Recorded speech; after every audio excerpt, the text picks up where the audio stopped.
ॐ वेदाहमेतं पुरुषं महन्तम् आदित्यवर्णं तमसा परस्तात् त्वमेव विदित्वा अतिमृत्युमेति नान्यपन्था विद्यते अनाय। ओम नमस्ते जी। वैदिक संस्कृति चैनल पर आप सभी का स्वागत है। पिछले दिनों हम आर्य समाज के नियम पर विचार कर रहे थे।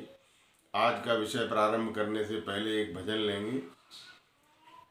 ज्यों गंध है सुमन में और ज्योति है नैन में, इस भांति रम रहे हो तुम प्राणनाथ मन में। कस्तूरी नाभि में है और मृग गंध पाकर, व्याकुल भटक रहा है बीहड़ उजाड़ वन में। शुभ कर्म ईशाराधन उद्देश्य को भुलाकर, जीवन बिता रहे हैं मतिहीन दुर्विशन में। ज्यों गंध है सुमन में और ज्योति है नैन में, इस भांति रम रहे हो तुम प्राणनाथ मन में। तो पिछले दिनों हम आर्य समाज के तीसरे नियम पर विचार कर रहे थे कि वेद सब सत्य विद्याओं का पुस्तक है और वेद का पढ़ना पढ़ाना और सुनना सुनाना सवारियों का परम धर्म है। तो वेद का जो ज्ञान था वो आदि सृष्टि में परमपिता परमात्मा ने मानव के लिए दिया था। अब कोई प्रश्न कर सकता है कि वेद का ज्ञान तो आज से लगभग 2 अरब वर्ष पूर्व जो सृष्टि की उत्पत्ति हुई थी उस समय ऋषियों के माध्यम से मिला था, 4 ऋषियों को दिया गया था। लेकिन परमपिता परमात्मा न्यायकारी है। क्या कारण है कि वो उस समय उन ऋषियों को तो ज्ञान मिल गया, आज हम लोगों को वो ज्ञान क्यों नहीं मिल पा रहा है? तो इसका कारण ये है कि ज्ञान तो आज भी मिल रहा है पर हम उसको समझ नहीं पा रहे हैं। ईश्वर की न्याय व्यवस्था अटल है, जिसमें जैसी योग्यता है उसके अनुसार परमपिता परमात्मा निरंतर ज्ञान की वर्षा करता रहता है। उसके ज्ञान रास्ता दिखाने के तरीके अलग अलग हैं। प्रारंभ में जो 4 ऋषि हुए थे, अग्नि, वायु, आदित्य और अंगिरा, वो इतने पवित्र आत्मा थे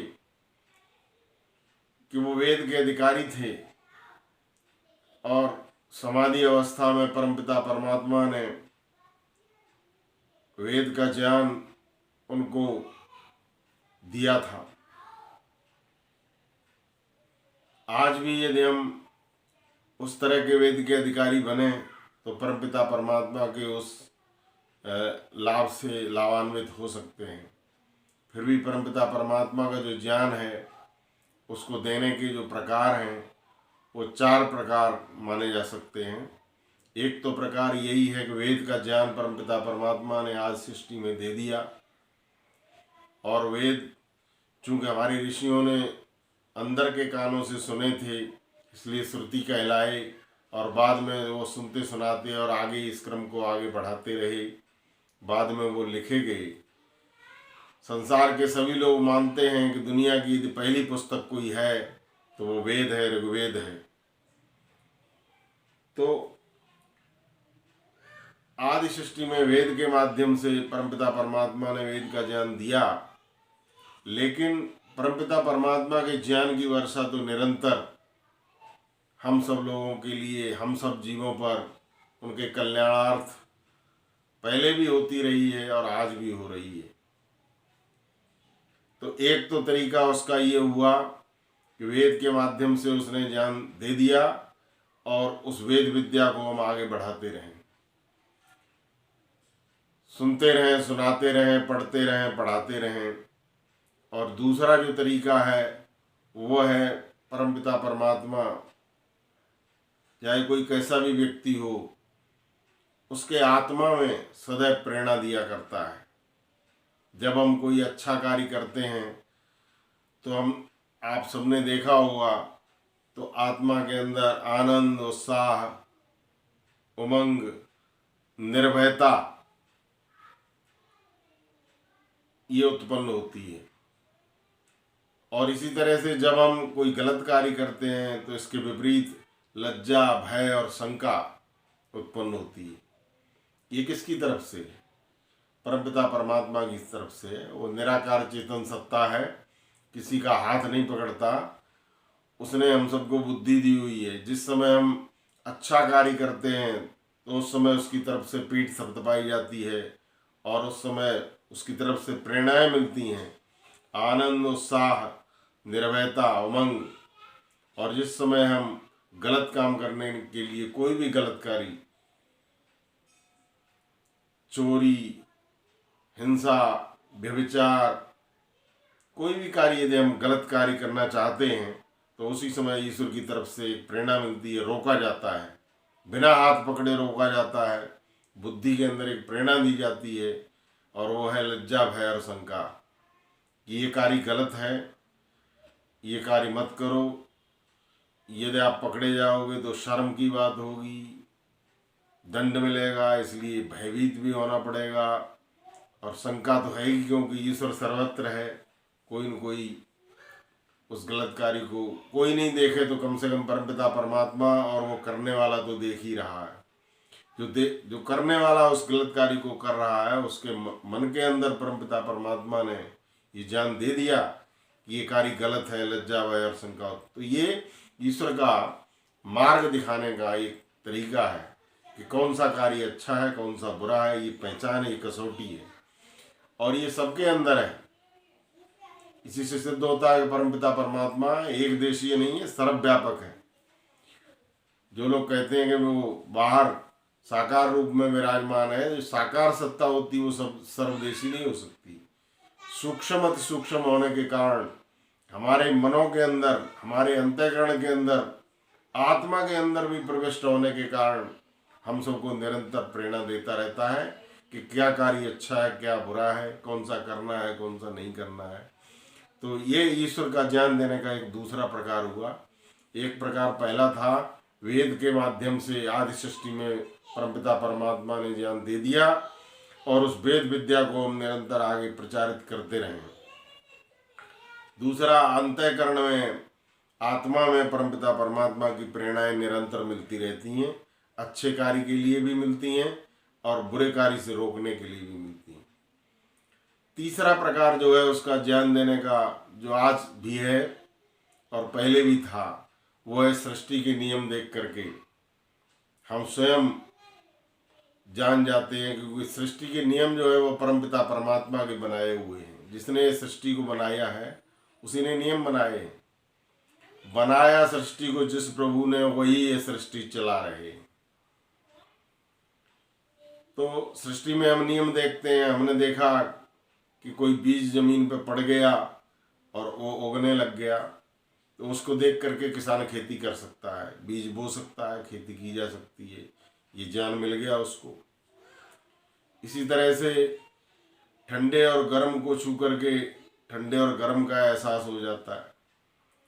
इसी तरह से आपने सुना है कि न्यूटन ने अपने बगीचे में जब किसी फल को गिरते हुए, सेब को गिरते हुए देखा तो उसके दिमाग में एक विचार आ गया कि ये फल जो है वो नीचे ही क्यों गया, ऊपर क्यों नहीं गया, इधर उधर क्यों नहीं गया।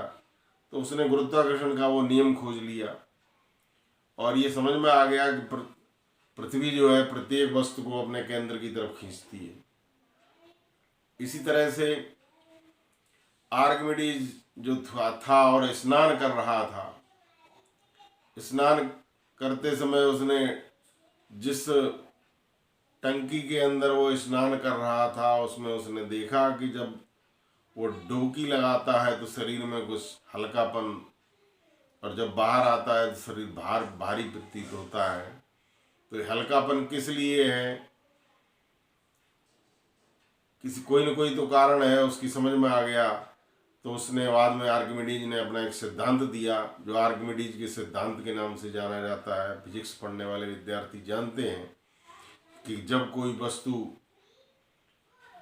पानी के अंदर या किसी द्रव के अंदर डुबोई जाती है तो उसके भार में जो जितने आयतन का वो पानी हटाती है उसका जो भार होता है उसके भार के बराबर उसमें कमी आ जाती है।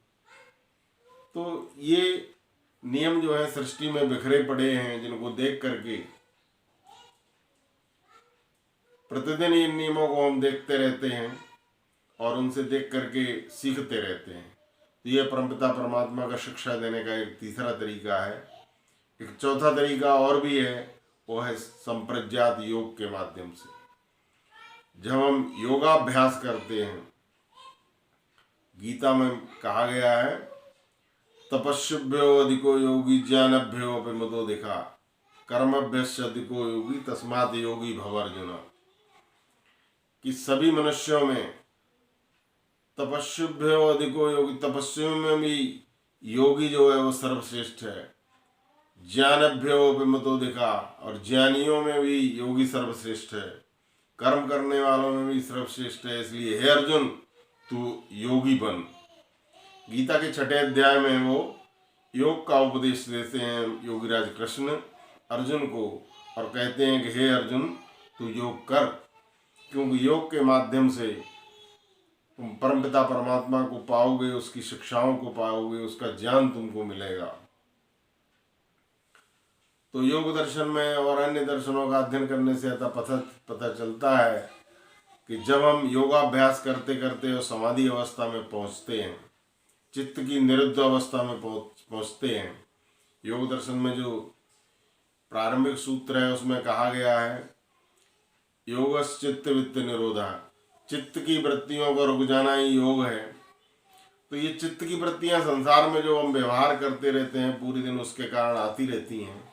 लेकिन जब ये वृत्तियां योगाभ्यास करते करते रुक जाती हैं, यानी संसार से हम हट जाते हैं, चित्त साफ हो जाता है, चित्त शुद्ध हो जाता है, तब हमको ईश्वर साक्षात्कार होता है। उस स्थिति में ईश्वरी ज्ञान के हम अधिकारी होते हैं। तभी तो आदि सृष्टि में जो 4 ऋषि हुए थे उनको परमपिता परमात्मा ने वेद का अधिकारी जान करके वेद का ज्ञान दिया था। इसी तरह से आधुनिक युग में महर्षि दयानंद सरस्वती ने जब वेदों का भाष्य किया था तो हम सब जानते हैं कि वो वेद भाष्य करते थे, क्योंकि उन्होंने ईश्वर साक्षात्कार किया था और तो वेद मंत्रों का साक्षात्कार करते थे। वेद का क्या अर्थ, क्या भाष्य होना चाहिए, जब कोई कठिन समस्या आती थी, उनके जीवन चरित्र में आता है तो महर्षि दयानंद सरस्वती उस समय समाधि अवस्था में चले जाते थे। लोगों को मना कर देते थे कि इस समय मेरे से कोई मिलने नहीं आए, और वो एक कोठरी में जाकर के एक लंबी समाधि लगाते थे और उस समय उन मंत्रों का साक्षात करके ईश्वर से पूछ करके, यानी ईश्वर उनको वो ज्ञान प्रदान करता था और वो वेदवास्य लिखवाते थे। तो उस तरह से यदि हम योगी बनेंगे, योगाभ्यास करेंगे, तो परमपिता परमात्मा हमको भी वो ज्ञान देगा। क्योंकि वेद के मंत्र में आया है विश्वानि देव सवितुर्दुरितानि पराशु यद भद्रम तन्नाशु। ऐ परमपिता परमात्मा हमारे संपूर्ण दुर्गुण और दुर्व्यसन दुखों को दूर कर दीजिए, और जो कल्याणकारक गुण कर्म स्वभाव और पदार्थ हैं वे सब हमको प्राप्त कीजिए। तो इस मंत्र में जो संपूर्ण दुर्गुण दुर्व्यसन बताए गए, जब वो हट जाते हैं तो भद्र परमात्मा की तरफ से आता है, ऐसी प्रेरणा है। तो यही योग दर्शन कहता है कि चित्त की वृत्तियों को रोक दो, चित्त पर जो विकार आए हुए हैं उनको रोक दो, चित्त की शुद्धि हो जाए, तब चित्त आपका निर्मल होगा, तब हम परमपिता परमात्मा के ज्ञान के अधिकारी होंगे। और उस समय वो ईश्वर हमको प्रेरणाएं देगा। वो जो ज्ञान है वो योग के माध्यम से हमें मिलता है। इस तरह से परमपिता परमात्मा के ज्ञान देने के 4 तरीके हैं। वेद के द्वारा,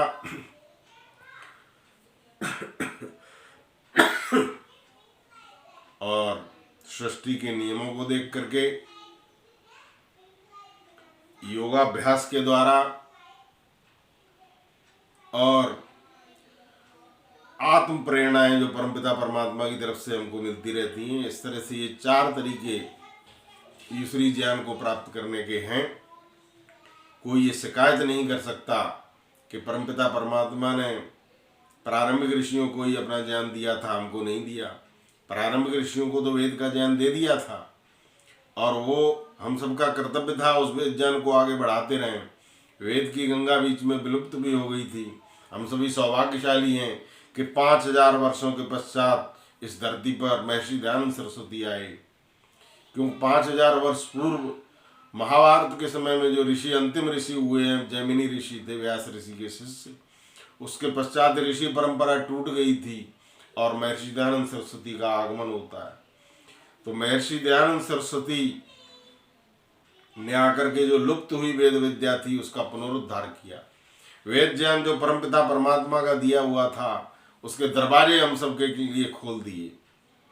तो एक तो ये वेद का ज्ञान परमपिता परमात्मा ने जो आज सृष्टि में दिया था वो ईश्वर के ज्ञान प्रदान करने का पहला तरीका है।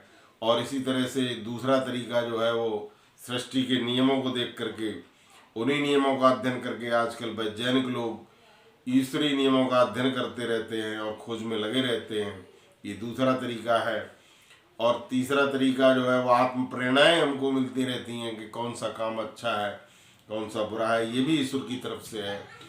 और चौथा जो है योगाभ्यास के माध्यम से जिस समय हमारा चित्त निर्मल होता है, परमपिता परमात्मा हमको अपने ज्ञान से भर देता है।